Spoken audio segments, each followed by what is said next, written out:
Hello guys, അപ്പോൾ ഇന്ന് വെച്ചാൽ ഒരു ഡേ ഔട്ട് വീഡിയോ ഉണ്ടാ. അപ്പോൾ സൺഡേ ആയിട്ട് പുറത്ത് പോകണമെന്ന് പറഞ്ഞ് നിന്ന് ഈ ടൈമായിട്ടുണ്ട് ഏകദേശം. അപ്പോൾ ഇസ റെഡിയായിട്ട് വേഗം തന്നെ പോകുന്നത് കേട്ടോ. പിന്നെ ഞങ്ങൾ എറണാകുളത്തേക്കാണ് ഇന്ന് പോണത്. അപ്പോൾ പാർക്കിൽ പോകാനുള്ളൊരു ഇതിലാണ് നമ്മൾ പോണത് കേട്ടോ. അപ്പോൾ പോകുന്ന ടൈമിന് സൺഡേ ആയിട്ട് നല്ല ബ്ലോക്കും നല്ല ക്രൗഡും എല്ലാം ഉണ്ടായിരുന്നു കേട്ടോ. അങ്ങനെ ഇസാക്ക് പേഴ്സണലി ഈ സ്ഥലം എത്തുമ്പോൾ ഭയങ്കര ഇഷ്ടമാണ്. കപ്പലും വെള്ളവും ഒക്കെ ആയതുകൊണ്ട് ആളും ഭയങ്കര ക്യൂരിയോസിറ്റിയോടുകൂടി ഇതൊക്കെ കണ്ടിരിക്കും. പോകുന്ന ടൈമിന് അവിടെ എന്തോ എക്സിബിഷനും കാര്യങ്ങളൊക്കെ ഉണ്ടായിട്ടോ. മറൈൻ എക്സിബിഷൻ്റെ ഭാഗമായിട്ട് കുറേ റൈഡും കാര്യങ്ങളൊക്കെ അവിടെ ഉണ്ടായിരുന്നു കേട്ടോ. അപ്പോൾ അതിലൊന്നും ഇസാക്ക് കയറുണ്ടാകുന്നു പറഞ്ഞിട്ട് പിന്നെ പാർക്ക് എത്തിയപ്പോൾ നമ്മൾ അവിടെ പാർക്ക് ചെയ്യാൻ നോക്കിയിട്ട് പാർക്കിങ്ങും ഇല്ല. പിന്നെ ഇസാക്കാണെങ്കിൽ പാർക്കിൽ പോകണ്ട. അങ്ങനെ നമ്മൾ അവിടെ നിന്ന് കുറച്ചങ്ങോട്ട് പോയപ്പോൾ ഒരു ക്യൂൺവേ എന്നൊക്കെ പറഞ്ഞിട്ടൊരു സ്ഥലമുണ്ട്. അപ്പോൾ അവിടെ കുറേ സ്ട്രീറ്റ് ഫുഡുണ്ട്. അപ്പോൾ ഇസാക്ക് ഇവിടെ വന്നു കഴിഞ്ഞാൽ ഫ്രഞ്ച് ഫ്രൈസാണ് മുഖ്യം.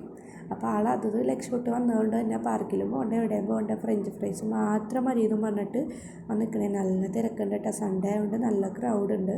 പിന്നെ ഈ സ്ട്രീറ്റ് ഫുഡ് എന്ന് പറയുമ്പോൾ അറിയാമല്ലോ, എല്ലാവരും അവിടെ തന്നെ ഉണ്ടാവും. അപ്പോൾ അതൊക്കെ കഴിഞ്ഞിട്ട് ഓർഡറൊക്കെ കൊടുത്തിട്ട് വെയിറ്റ് ചെയ്ത് നിൽക്കുന്നുണ്ട് കേട്ടോ. അപ്പോൾ ഫൈനലി കുറേ നേരം കഴിഞ്ഞപ്പോൾ ഓർഡർ ചെയ്ത സാധനം കിട്ടിയിട്ടുണ്ട്. അപ്പോൾ സോസ് വെച്ചപ്പോൾ സോസ് വേണ്ട മയോണൈസും വേണമെന്നൊക്കെ പറഞ്ഞ് രണ്ടും കൂടി ഒഴിച്ച് കൊടുത്തിട്ടുണ്ട്. പിന്നെ ഞാനൊരു സമൂസ ചേട്ടും വാങ്ങിയിട്ടുണ്ട്. അപ്പോൾ വണ്ടിൻ്റെ മുകളിലൊക്കെ ഇരുന്ന് സെറ്റായിട്ടിരുന്ന് കഴിക്കുന്നുണ്ട്. അപ്പോൾ ഞാനും സൈഡിൽ നിന്ന് കഴിക്കുന്നുണ്ട് കേട്ടോ. അപ്പോൾ കുറേ നേരം അവിടെ കുറേ പാട്ടും എന്തോ ഷോയൊക്കെ ഉണ്ടായിരുന്നു. അതൊക്കെ കണ്ടിട്ട് തിരിച്ചു പോകുന്നത്. അപ്പോൾ വീട്ടിലെത്തിയപ്പോൾ അവളുടെ വെല്ലുമാനെയൊക്കെ ആയിട്ട് ഇരുന്ന് കളിക്കുന്നുണ്ട്. അപ്പോൾ ഈ പാവം ഉള്ളതുകൊണ്ടാണ് ആൾ വേഗം വീട്ടിലേക്ക് വന്നു എന്ന് പറഞ്ഞത്. അപ്പോൾ തിരിച്ച് വന്നാൽ പാവനെ കണ്ടപ്പോൾ ആൾക്ക് സമാധാനമായി. അപ്പോൾ ഇത്രയൊക്കെ ഉള്ള വീഡിയോ ഇഷ്ടപ്പെട്ടാൽ ലൈക്ക് ചെയ്യുക, ഷെയർ ചെയ്യുക, സബ്സ്ക്രൈബ് ചെയ്യുക. Okay, by.